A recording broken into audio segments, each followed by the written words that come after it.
August 12th, 2026. This is still 7 stories, 10 quiet minutes. Here is what happened.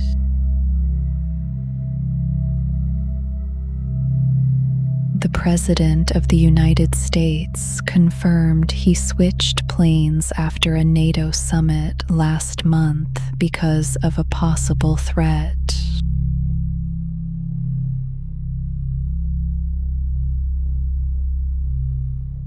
Secret Service and military officials directed him to board a different aircraft. He said he followed their guidance.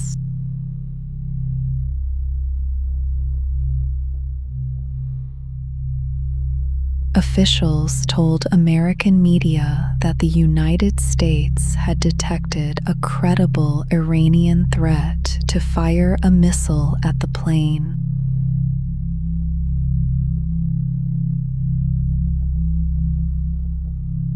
He left the original aircraft hidden in a catering truck and flew on a smaller military jet.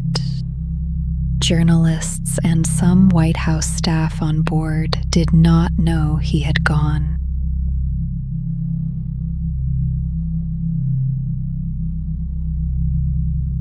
The president said the plane he left behind may have faced greater risk because it was the one any attacker would most likely target.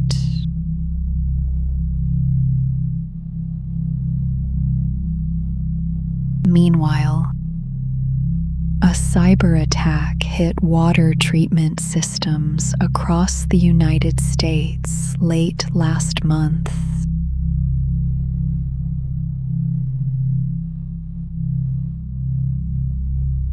More than 30 facilities in Minnesota were among those affected, and other states reported disruptions as well.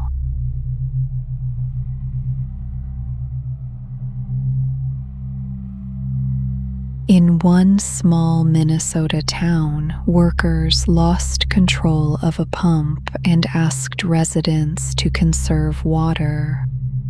Flow was restored within hours.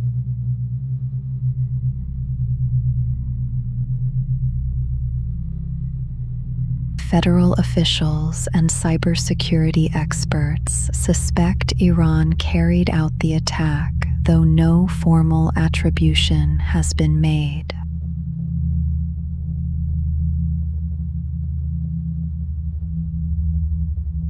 A former senior White House cyber official called it a shot across the bow and warned a future wave could be worse.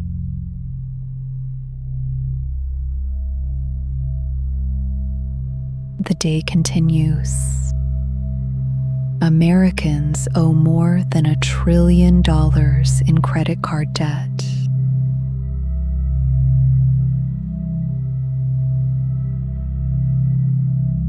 That total has risen about 60% over the past 5 years, and higher interest rates have made the balance harder to pay off.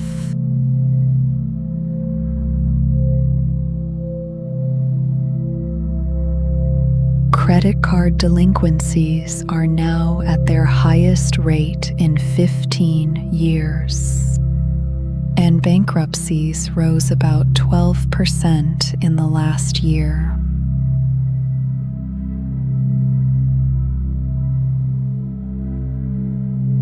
Young people have been hit especially hard, with credit card debt among that group up roughly 190% since 2020.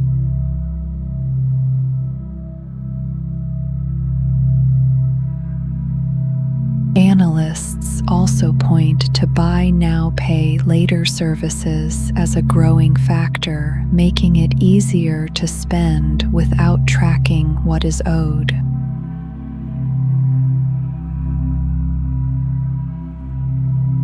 Also today, the Trump administration announced $2 billion in funding for faith-based global health groups.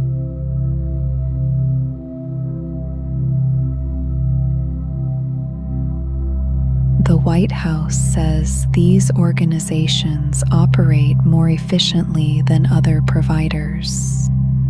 Health experts have questioned that claim.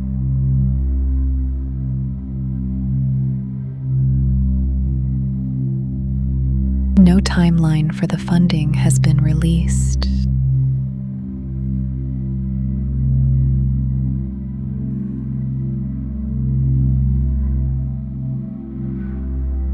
A woman was pulled from rubble in Colombia after 36 hours.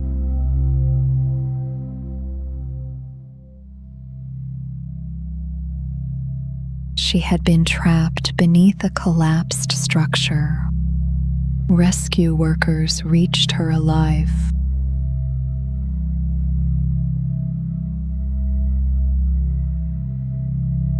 Her condition is described as stable.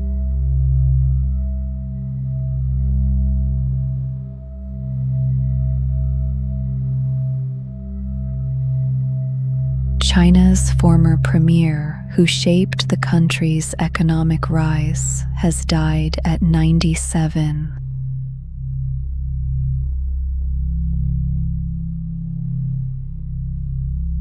He led sweeping economic reforms through the 1990s, moving China toward a more open, market-oriented system while keeping the Communist Party's hand on the economy.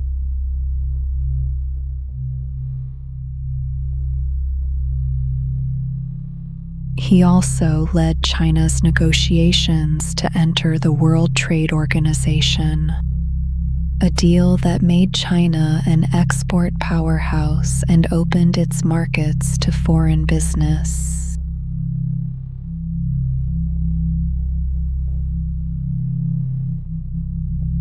His legacy remains contested. The reforms created enormous wealth, but also left lasting vulnerabilities in Chinese institutions.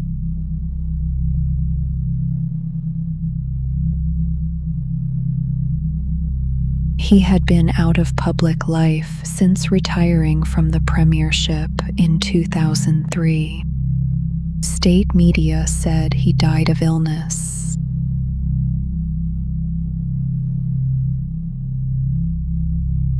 One last story. Record low water on the Danube has uncovered the remains of 2 German soldiers from the Second World War.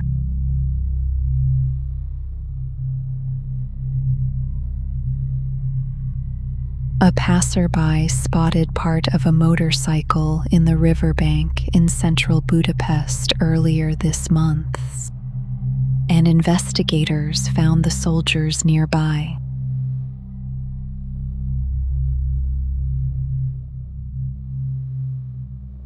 The remains were accompanied by identification tags, a wedding ring, and a nearly intact Wehrmacht motorcycle, well preserved by river sludge and oil.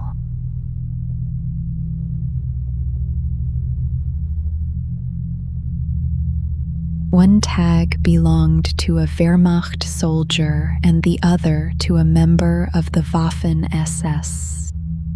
Their families were likely never told what became of them.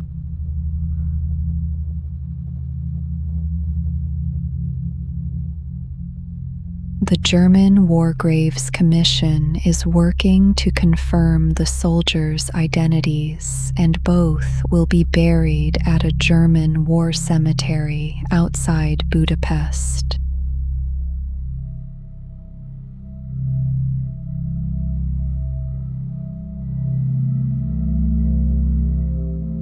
Here is what happened.